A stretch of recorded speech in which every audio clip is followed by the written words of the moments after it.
I'm Assistant Commissioner Mark Murdoch, Commander, Central Metropolitan Region. With me is Chief Superintendent Donna Adney, who is the New South Wales Police Force corporate spokesperson for gay, lesbian and transgender issues. Ladies and gentlemen, I'm aware that New South Wales Police Force are in receipt of at least 2 pieces of social media footage depicting incidents arising from last weekend's gay and lesbian Mardi Gras. Both of those pieces of footage have given rise to the initiation by New South Wales Police Force of our complaints management process. We have, as a consequence, this morning initiated 2 internal investigations to inquire into the full circumstances of both those incidents. One at 10 p.m. on last Saturday evening, on Oxford Street near the corner of Riley Street. The second occurring around 11:30 p.m. on Oxford Street near the corner of Crown Street. Both those investigations have been referred to our Professional Standards Command, who will conduct a thorough, independent and professional investigation.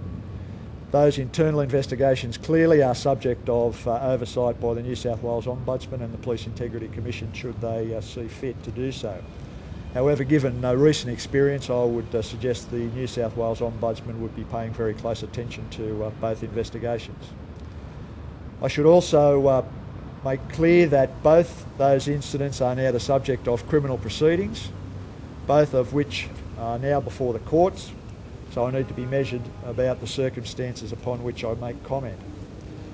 But what is also important to note is that the court process themselves will not only undertake a full assessment of the evidence to determine the accused person's guilt or innocence, but as part of that process will make their own assessments and make recommendations about the conduct of police should they deem that appropriate.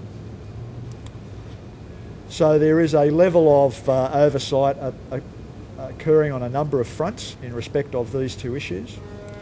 I just need to warn against anyone jumping to conclusions. I think commentary this morning in the media has been very measured. There seems to be some clear understanding that we have seen but one small part of what is clearly a much larger incident. What actually happened, the full circumstances, will be disclosed in time once our internal investigations and our criminal investigations in relation to both matters have run their course, and we are in a better position to know exactly what did happen. On that note, ladies and gentlemen, I'd like to make an appeal to the public for information. Anyone who was in the vicinity of Crown and Oxford Street around 11:30 last Saturday night and saw the interaction between police and a male person to come forward and tell us what you know. Certainly if you have any mobile phone or other video evidence of what happened, we'd very much appreciate having access to that. Similarly, earlier in the night at 10 p.m, Oxford Street near the corner of Riley, anyone who was there saw what happened and has video or other film footage, we'd like to hear from you. In closing, I will just say that this is a matter clearly, by virtue of what we've put in place overnight and early this morning, a matter that New South Wales Police Force is taking very seriously.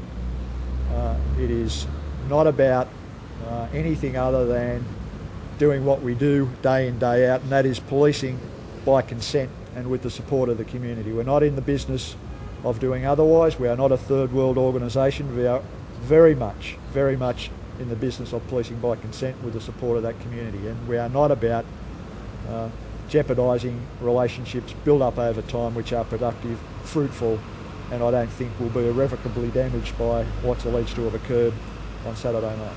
Mark, can you tell us what challenges have been made in relation to both incidents? In relation to the first incident at 10 p.m, we will allege that the young man involved in that assaulted police, initially used offensive language. He was spoken to in relation to that, whereupon we will allege he assaulted police, then subsequently resisted arrest.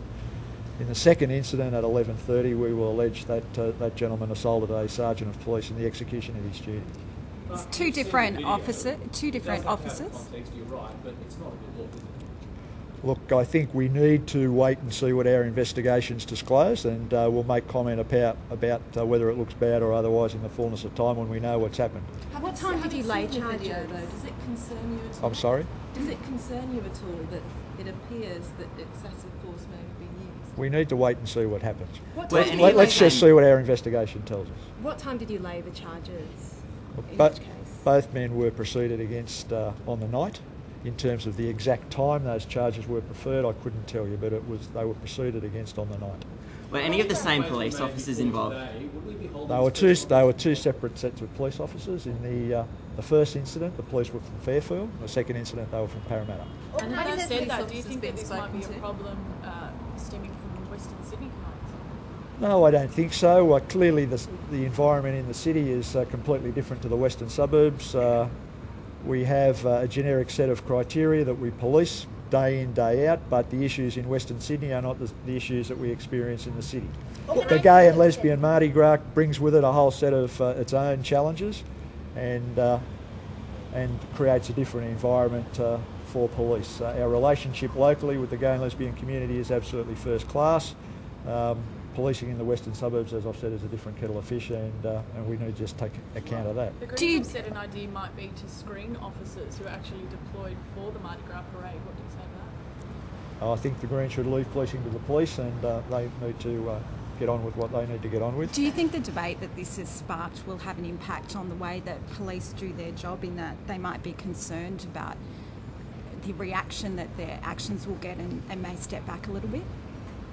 No, look, I don't think so. I think both the community, the local community, and our police are mature enough to know that, and should have confidence to know that New South Wales Police Force treat the matter seriously and will deal with it in accordance with the evidence. What will police allege was the nature of each assault? That's a matter that's before the court, and again, we'll see that in the fullness of time. In the video that's on YouTube, an officer is heard repeatedly asking the person filming to stop filming. Is that part of police training, to stop people using their iPhones or cameras to film police in action to stop? Absolutely not. In fact, it's contrary to our media policy. Again, I would suggest that unfortunately shows a degree of naivety of the police involved who made those comments. We understand and accept, and in fact support the right of the community to film anyone in a public space.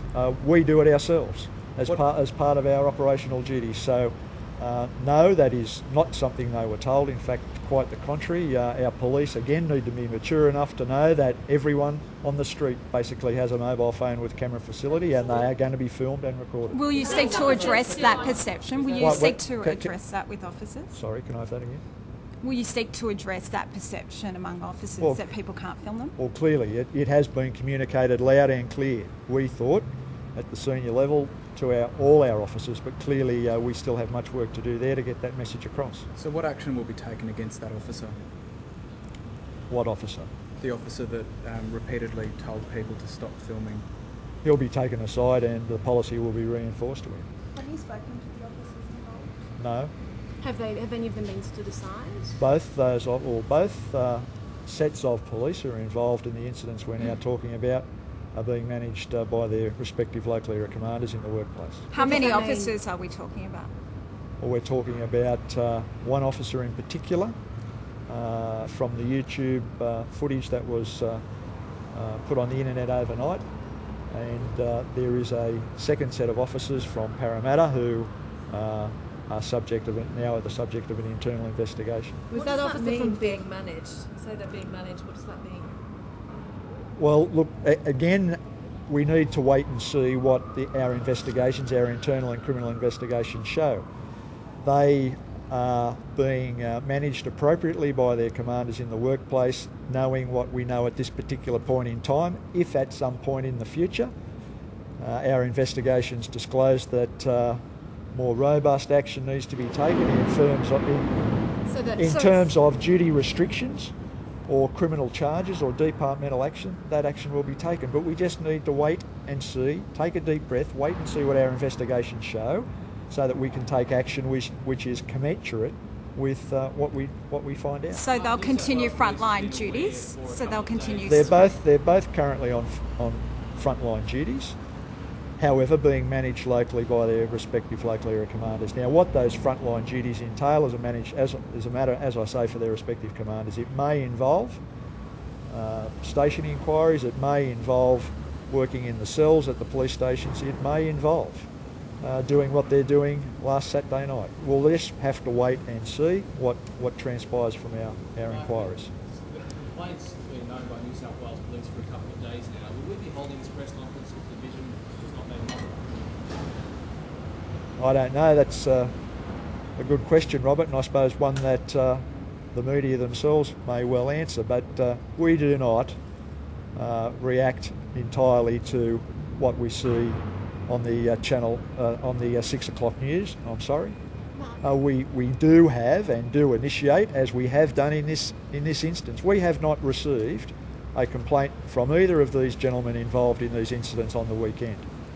That aside, we have ourselves initiated our complaint process, which again demonstrates to the community, in particular the gay community, that we're treating these matters seriously and we want to get to the bottom of what happened. Mark, if you haven't seen a complaint from either of these people, how can you initiate a complaint process?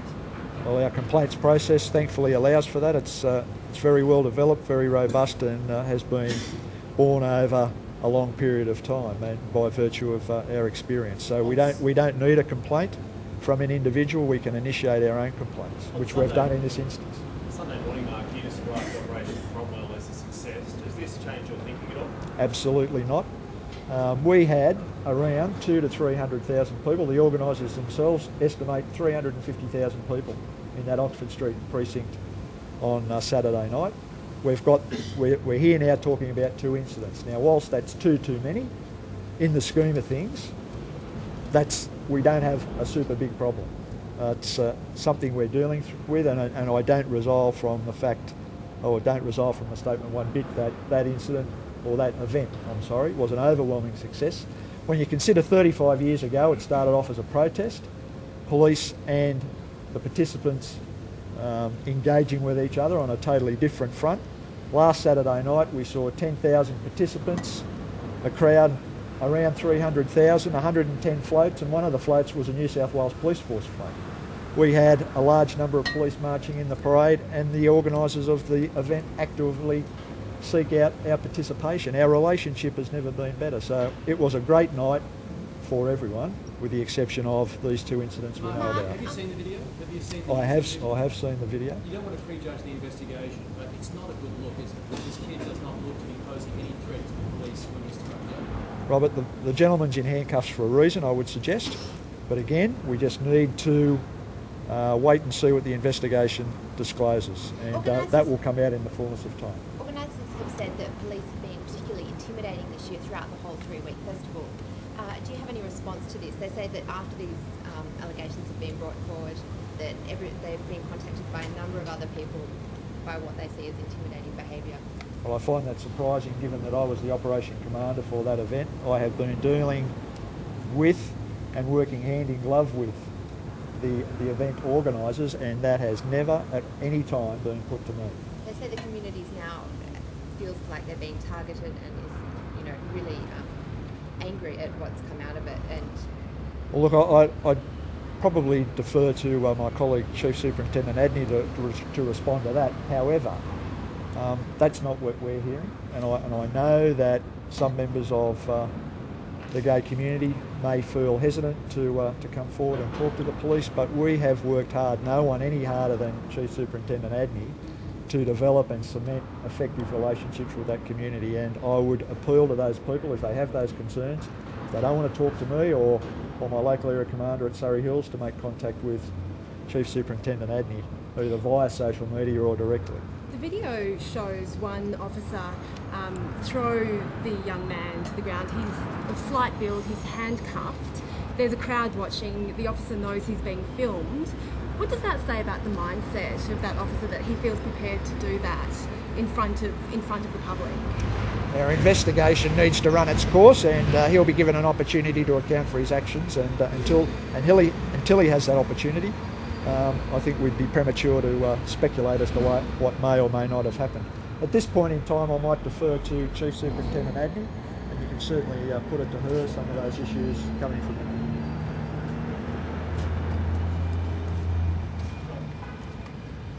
Chief Superintendent Donna Adney. I'm the corporate spokesperson for sexuality and gender diversity for New South Wales Police. Has there been a rift in the community? Organisers were saying that police presence at the Mardi Gras this year was stronger than in past years, and that the attitudes towards police or from police to revellers had changed this year. What would you say about that? I think that the relationship between police and the GLBTI community is strong, as Assistant Commissioner Murdoch indicated. I don't think that there has been a significant change in attitude by the police, except to say that we've worked very hard in the past few years to build really strong, supportive relationships where the community have confidence to come forward to police, and I hope that those relationships continue, and I hope that people still feel the confidence to come and talk to the police. And in regard to the appeal by Assistant Commissioner Murdoch, that if people do have information about these incidents, that they contact police and provide that information. Something like this could jeopardise the relationship that you Sorry? built. Are you worried that something like this could jeopardise this good relationship that you say you have? I'd hope that, given the work that we've done and the relationships that we have across a really broad and diverse section of the communities, because they're all different communities, that people would see these incidents as isolated, albeit important incidents that are being appropriately investigated, but that we can continue the work that we've been doing and continue to work together so that we do continue to build that awareness in the broader community, so beyond the GLBTI community, so that people in the broader community understand the challenges faced and that it can lead to greater inclusion. That is our goal, that we do lead to greater inclusion across the broader community. Have you seen the footage? Yes. And what did you think when you viewed it? I think that we need to wait for the outcome of the internal investigation, as Assistant Commissioner Murdoch has said. You're surprised then, given the relationship you described, that no one had officially come forward and made a complaint. I mean, hundreds of people have commented on this on the victim's page, or the person we see being struck to the ground on his page. No one's come forward and said anything to police. I don't know that I'm surprised, because I don't think that that's any different to any other situation. I think in certain circumstances people will make a complaint to police via various sources, and then in other circumstances or at other times they don't necessarily make a complaint. But as Mr Murdoch pointed out, we have the ability to instigate the complaint ourselves, which we've done immediately upon becoming aware of the footage, and I think that does show that we are serious about the actual investigation, but also serious about the relationships that we have and acknowledge the importance of those relationships. Is there any specific training or courses that may be done for officers who are going to work on events such as this? Before Mardi Gras on Saturday night, the officers who were working were given a very good briefing about Mardi Gras itself, obviously, about the history of Mardi Gras, and also about some of the issues or concerns of the community. But then more broadly, we do a lot of education across New South Wales Police about what we're trying to do to build our relationships with the GLBTI communities, and about understanding the concerns and issues the GLBTI community has with police, and trying to break down those barriers and build those bridges so that there is more confidence. Thank you. Any more questions? Assistant Commissioner. Yes. Just a couple more questions. Yep.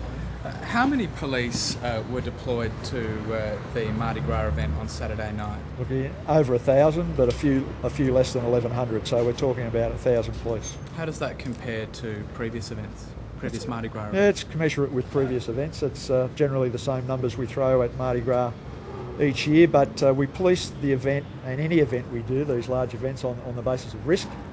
We do a robust risk assessment, and if we're required to throw more resources at it, we do. If we can wind them back, we do, but the numbers are pretty consistent with what we've put out in past years. Last question.